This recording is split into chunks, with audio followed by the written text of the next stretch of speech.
Hey guys, welcome back to our new video. So on this video we are gonna look how we can add your car services details on your profile in Justdial app. For that, just open the Justdial app.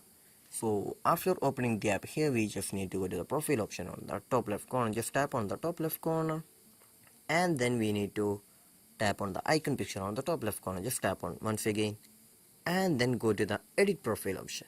In here we can just see the favorite option either. Just tap on the favorite option, and then we can see the car service option. Just tap on it. After that, once again just tap on the favorites option, and then tap on the car services option. And here we can just choose whichever car service that you preferred. If you want to search for the car service, just tap on the search option and then search for it.